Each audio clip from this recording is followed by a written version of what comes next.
In this video, I'm going to try to break down the process of finding a pediatrician down to 3 easy steps. The first step is obviously locating potential pediatricians in your area. The second step is setting up the interview and some initial info gathering you can do at this stage. And then step 3 is the most important questions to ask at the interview and things to look out for during the interview. And I'll also add some timestamps in the description below for each one of these steps. So if you're only interested in a specific one, you can just click on the timestamp to jump directly to that portion of the video.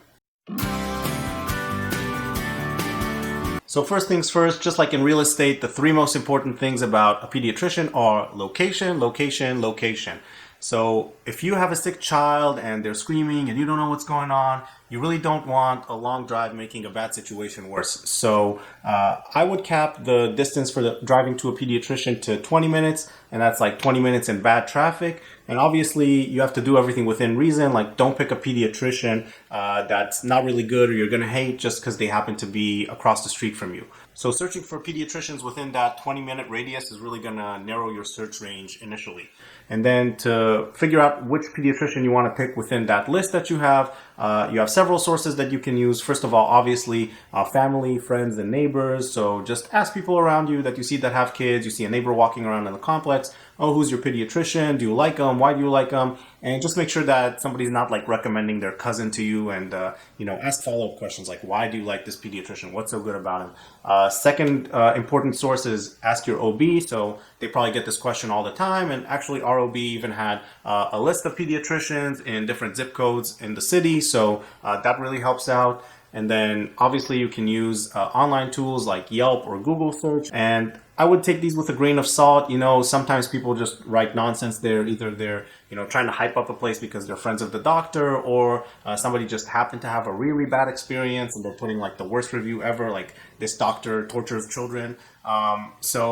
You can kind of tell which ones are being serious. And then finally, there's a tool by the American Academy of Pediatrics where you can actually search for doctors within your area or zip code. And the nice thing about this is that if you have some limitations, like you need a doctor that speaks a specific language, they have a drop-down menu where you can select that, or you can look for a specific subspecialty if you already know that your baby has some issues or there's something in the family and you want to make sure that your pediatrician is trained in that. So I'll leave a link in the description below to that tool by the AAP.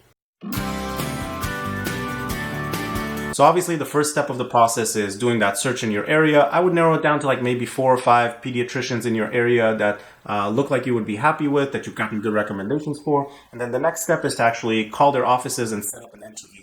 And this may seem kind of weird at the beginning because usually as adults we don't interview our doctors before we go to them. But for pediatricians, it's pretty common practice for expecting parents to talk to the pediatrician beforehand. So it's something they're used to, so you have nothing to be shy about. So sometimes you'll get a recommendation for a practice and sometimes you'll get a recommendation for a specific doctor. Either way, I would look on the website for the practice, see what other physicians are practicing there, see all the info that they provide, and try to figure out which doctor is more your speed. And once you pick one, just call the office, ask if the doctor you're interested in is taking on new patients. If they are, awesome, you can schedule an interview for whenever is convenient. And this conversation is also important because you can use it to kind of get a feel for the administrative staff. Like, how long did it take them to answer your phone call? Do they seem cheerful? Are they helpful? Are they very impatient? Do they offer you information? Or are they kind of, tight-lipped? And another really important question to ask here is, do they accept your insurance? Obviously, if they don't accept your insurance, there's really no point continuing with the process. And they can actually plug in your plan info and tell you what the co-pays will be and everything ahead of time. So it's really important to get a feel for the administrative staff because later on you're going to be having a lot of communication and interaction with them and the nurses rather than the doctor, him or herself. At this point, you can also try to get some information that you might not want to waste the doctor's time talking about, although I do recommend asking a couple of these questions from the doctor, and I'll tell you why in a second. Ask about what the office hours are, what holidays are they closed, how long appointments are, how long in advance you need to schedule an appointment, do they speak a specific language, and if they don't, do they have translators on site to help? Are there separate waiting areas for sick and healthy children? If the pediatrician you're usually with is not available, are you able to see a different pediatrician in the practice? Do they have anybody on call or an answering service for after hours? Do they do same day appointments? Do they have lactation consultants in the office? Are all the doctors in the practice board certified? And one question that I really like is just asking, can you tell me a little bit about, Dr. XYZ, whichever doctor you're interested in? And I think this is a good question because you may learn something either positive or negative about the doctor you're interested in that you might not just find on the website or from talking to the doctor. Okay, so you finally made it to the interview with the doctor. Here are some of what I think are the most important questions to ask the doctor, as well as some things to look out for while you're listening to the answers. So the first important question to ask is, what is your care philosophy? See how much information they're volunteering to you and kind of try to suss out, are they more traditional? Are they open to alternative medicine if that's important to you? Do they immediately go to giving the child prescription medicine, or do they try to delay medication and use that as a last resort? And just see whether what they're saying kind of jives with the way that you want your child to be taken care of. The second important question, if they don't answer this in terms of their care philosophy, is talking about some topics that are important to you and asking them where they stand on these topics. Some good examples of these things could be breastfeeding, vaccinations, co-sleeping, antibiotics, circumcision. So these are some of the big ones that are sometimes controversial. So for example, if you want to do breastfeeding, you want to have a doctor who has experience, helping parents succeed in breastfeeding, maybe works with lactation consultants. For us, it was really important that the doctor insisted on vaccinations. One, we wanted to know that when we came to the waiting room that all the other kids there would be vaccinated. And number two, it's just like anti-vaxxers. Like, what are you thinking?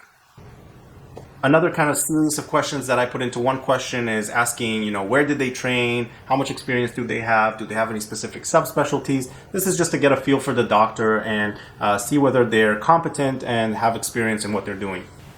You can also ask what happens if your child gets a complex illness and requires treatment by different specialists. So will your doctor be involved in the care? Will they coordinate with all the other specialists, or are they just going to send you to each one and you're going to have to figure it out on your own?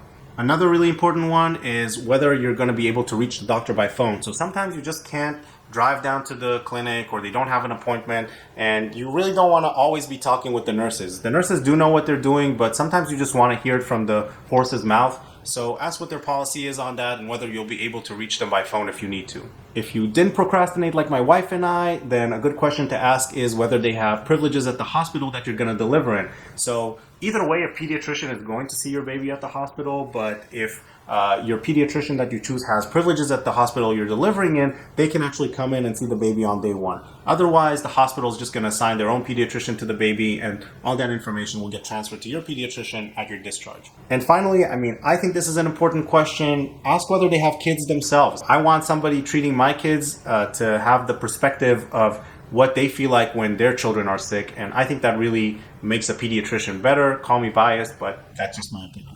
So those are some of the most important questions, in my opinion, that you should ask the potential pediatrician, and leave a comment below if you think I missed any important ones.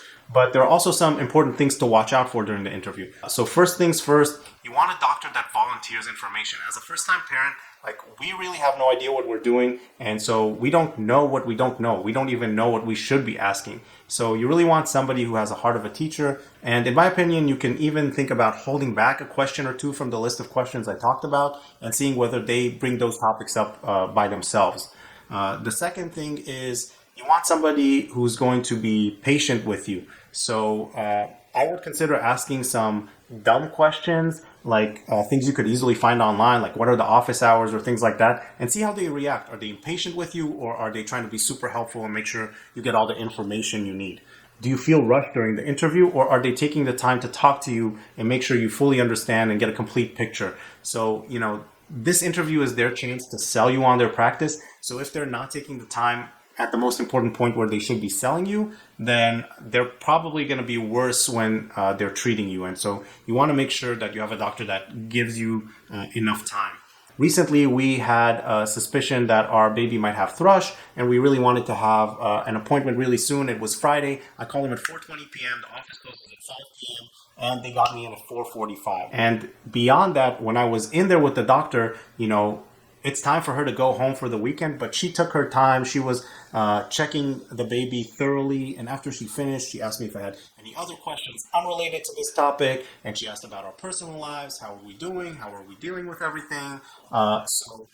I didn't feel rushed at all, and I think that's a great feeling to have when you're going to your pediatrician, to know that they're actually taking the time to make sure that everything's okay. And then finally, do they seem happy and passionate? So pediatricians, at least in my experience, are some of the happiest, most high energy, positive people that you'll meet. And so you want to see whether this pediatrician is somebody that you could get along with as a person. Do you see them treating your child and having positive interactions with them? And if the answer to any of these is no, then I would consider looking elsewhere. So I really wish you all as much luck as we had in picking a pediatrician. But I think if you follow some of these guidelines that I talked about today, you're in a really good position to succeed. If this video brought you any value, give it a like and consider sharing it with some of your friends. Thank you all for watching. Click that handsome face to subscribe and watch some more videos. See you all next time.